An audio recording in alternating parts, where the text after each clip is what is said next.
You know, we're just past the halfway point now in our spring practice, and as I mentioned to you before, you know, this is going to be a process for us, and you know, developing our quarterbacks, and you know, we've got new communication relative to our offensive coordinator Chuck Martin, and we're laying down some of those things relative to our system that is really beginning to take hold. So, you know, the process offensively, you know, quarterback development, obviously, a new offensive coordinator, and the communication is key. So we're making great progress there, that we're getting everybody on the same page. As we also talked about, you know, that offensive line, some great battles there in terms of the right side in particular. You know, that's continued to move forward for us.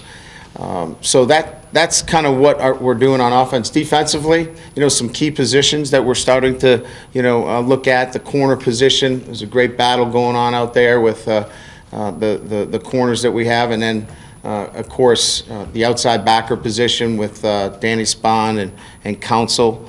And then, you know, it's one of those things now that you're starting to see some of the young guys get some work as well. And Rabasa's playing a lot more.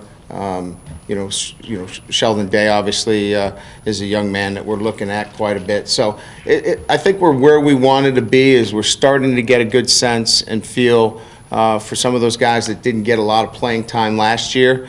And we're starting to develop some consistency and communication on the offensive side of the ball in terms of what we want. And, you know, we've got a lot of evaluating to do at the quarterback position. Each one of them is individually distinct, you know, from the other. They have their own strengths and weaknesses that we're working on right now. So I'm pleased where we are, and looking forward to giving the guys a few days off now here at Easter, and come back strong next week. Ryan, can you fill in the blanks on Aaron's situation? Aaron Lynch? Yeah, we excused him from practice today. He needed some time to straighten out some personal matters at home. So, but you know, Brian said there were rumors that he quit or he transferred or he went pro. All of that is not true. So we can end that right now. Do you know when you can expect him back? Yeah, he's coming back Monday night.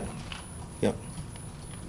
Jamor Slaughter at corner, I mean, are you just taking a peek at that? Or is that Yeah, we wanted to be able to, after we've given the corners, Tim, a good opportunity. Now we want to do a little cross-training with Jamoris, which fits exactly what we thought we would do, just in case we get into a bind and an emergency. You do that, as you know, when you think you've got another safety. And so we wanted to wait, and we're really pleased with Collinsworth, obviously. So that allows us now to look at some cross-training and making sure that we get the best 4 players on the field.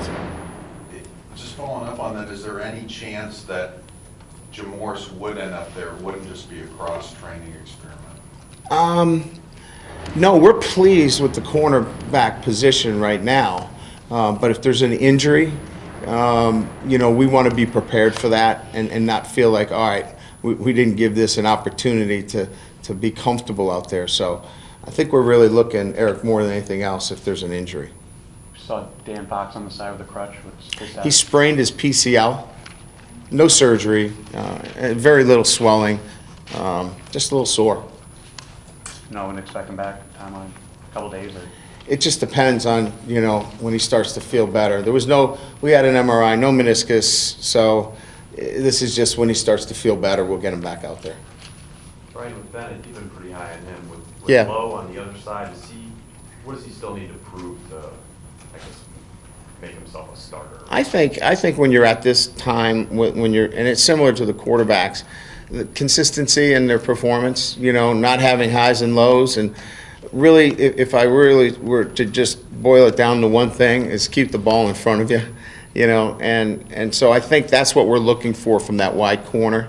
You know, he doesn't have to be brilliant, but he's got to defend the post, and he's got to be able to tackle. So if you look at those two things and apply it to Atkinson and Lowe, it then becomes who does those things consistently. And that's what we're looking for. With Kona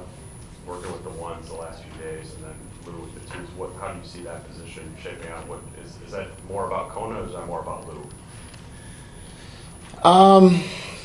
You know, I think I would go back and say, again, we're looking for, even in the spring, we're challenging our players to be consistent.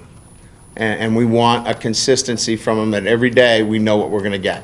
And I think we all know Lou on Saturday is a great player. And I love Lou. I love the way he competes on Saturday. We want him to compete every single day, just like we want everybody to have that consistency. We want to demand it from everybody. Danny Spahn, I know he's been lining up number one at the Dog, but I mean, has he, in your mind, won that job? Has he solidified that? No, he has not. It's a very competitive situation with him. He has a little bit more of a knowledge base going in relative to the defense, but you know, I think Coach Diaco said this best. You know, really, when it comes down to the safety position and the will linebacker position and maybe even the dog, they could pick a game they want to start. You know what I mean? All right, you're going to start this one, I'll start that one. And I think that's really where we are in those particular areas, that we feel like we've got depth there that they both can be ones. With Spahn, you've always talked about how well he uses his hands. What are some of the other assets and concerns that you have with him? Well, anytime you put 230 to 240 pounds in space, you know, you're always, you know, he's on the wide field. So it takes a very special player to stay on the field, you know, when you're in space and you're playing skill out there. So in a box, in a phone booth, both those guys are doing a great job. I think it's getting more comfortable in space and be able to play and get off things and get into the curl and all the things that come with having to defend a wider area. We put a lot more pressure on that position. Tough position to play. You really have to be a combination of a guy that can win on the line of scrimmage and then, you know, go in space. And you saw what we did last year. Jamoris played a lot of that position. So, you know, that's a competitive position with those two guys. Can you talk a little bit about Counsell, what you see as his strengths right now? You know, suddenness. He can get his hands on you and control you. He's hard to block in space. He's long. You know, he's got great length, and he moves very well. I think it's just really, for him, getting more comfortable with the defense every single day. And as he does, you know, we feel like we've got two really good ones out there. Coach, how has Tavares responded from the minor injury? He had a great beginning, and then I know he missed a couple days. How's he come back? You know, I know this is a broken record, but I think with all the young guys, it's the attention to detail and focus. Every day they got to come to practice ready to go. And I could probably list a lot of names that have the athletic ability that we're looking for, but have not reached that level of consistency. And he's got to be a consistent performer. He can't have ups and downs, and he's learning. And I'm happy with his progress, but he's not at a championship level. And so we've got a high bar for him, as we do for all the guys. And he hasn't reached that yet, but he's getting there. We talked to Nichols after Saturday's practice, and he seems to be, for a guy that hasn't played, pretty confident, up and coming might be the wrong word, but a confident competitor there at right tackle. He seems to really be focused on that.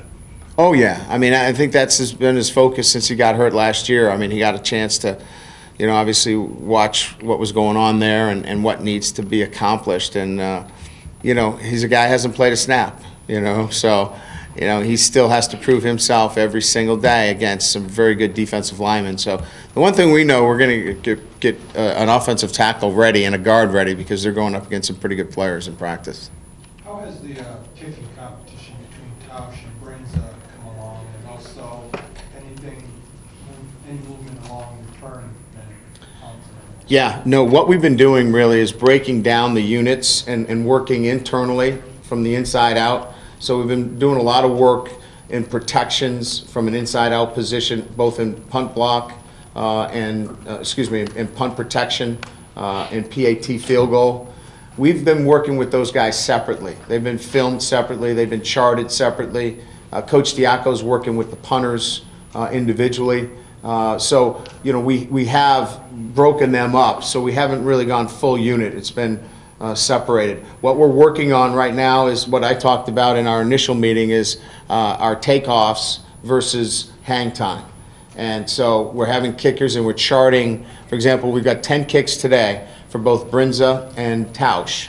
And we want to track how many of those balls they can kick out of the end zone and how many of those they can get to 4.3 hang time near the goal line to determine whether we're going to try to kick it or defend it by kicking it high. So we're trying to find out what skill they have. Is Tausch better at kicking it at 4-3 or kicking it out of the back of the end zone? And we're doing the same thing with Brinza, if that makes sense. And as far as field goal kicking, is there a front runner there? We haven't attempted one field goal. Braxton. It's been PAT, more PAT stuff, and so that process will start to unfold soon. Sorry about that. Yes. Is Braxton at the point where he can do everything yet, or are you still pulled back on him? He's starting to do more work. Again, it's the exertion or the force against the ground. So every drill on air he's been in, he started to now work on punching the bag and starting to move that. So we're going to gradually increase that, and that just started today. So that process will continue over the next couple of weeks. Brian, about halfway through spring now, can you just evaluate the transition with the new staff members and people switching over and I mean, I love the energy out there. I love what I'm hearing in terms of teaching. Guys are teaching, and I can hear it. So for me, it's exactly what I need to hear, from our coaches. There's a lot of teaching going on. There's a lot of energy.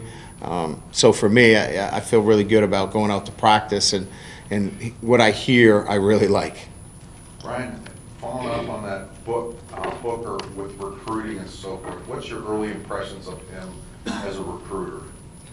Well, I think it was more importantly my early impressions of him relative to how he communicates, obviously understanding what we're looking for in the profile. He understands Notre Dame, and he's a hardworking kid. So I knew he had all those credentials, or I wouldn't have hired him. So he's able to communicate very well with recruits. He relates very well to them, and it's always good to be young, because you need a lot of energy, because we got him all over the country. So I'm not surprised that he can do a good job there. And I'm not sure if we talked to you about Ernest Jones, but Yeah. what have you seen from his presence so far that makes you a better program? Well, I think when you talk strictly about the program, it's the needs of our players on a day-to-day basis. He heads our fellowship on Wednesday nights for chapel. He's really there 24 hours. He's the guy that gets the call at midnight or 1 o'clock in the morning, and he's there for our players. If players need to, sometimes they don't want to share some things with position coaches. They can go to Ernest. So he's a very integral part of every program that I've built at Central Michigan and Cincinnati. Ernest has been part of, and so I look to him as a very integral part in terms of what we do. He heads up our community service as well. Can we get your thoughts on Pro Day and just how Yeah. that maybe get some of the underclassmen excited too? Well, I think that's probably more than anything else, is to watch those guys work out. They're now picturing, their chance and what they have to do. And even to get a chance at Pro Day, you have to accomplish a lot on the field. So I think they realize that, seeing, the attention that these guys get it's based upon, your success during the year. We'll have twice as many people there when you win 12 games. And winning gets everybody's attention. So I think they saw that, and they were excited for their teammates. I think, I heard a big round of applause when Darius Fleming finished his workout. So it's good to see that camaraderie. Just to follow up on that Pro Day, at least 3 of the players kind of mentioned that 3 years ago, had they been asked to any pro, they couldn't foresee a Pro Day 3 years ago, and how kind of blessed they feel. You kind of take pride in that guys like Taylor Dever and Jonas Gray kind of emerged in the last couple of years. Well, part of it is it's not where you start, it's where you finish. And I think it's important, when they turn their son over to me, the expectation of that family should be that I develop that young man in his time here at Notre Dame. It would be for me. If I turned my son over to somebody in another program, I'd want to see him develop. So we're proud of the fact that these guys have developed to the point where, there is a next step for them. Whether there is or not, we want to see that improvement, whether it's a walk-on who never has a chance at the NFL, but improves every year. That's why we do this, is to see that improvement as they go along in their career. Brian, with Yeah. Ethan, was he hurt, or does he just kind of want to move on with You know, I've heard I see Ethan every day, and we talk about other things. He's doing some film and video work and some producing of some video that he had shot during the year for his dad. So every time I meet with him, we're talking about something else. But I've heard secondhand that there was some interest in him, but he wasn't ready or prepared to make that leap. So secondhand information. He's talking about maybe, giving it a shot next year. But again, that's not from him. That's what I've heard. Okay. All right, thanks. We'll grab Thanks, guys. the-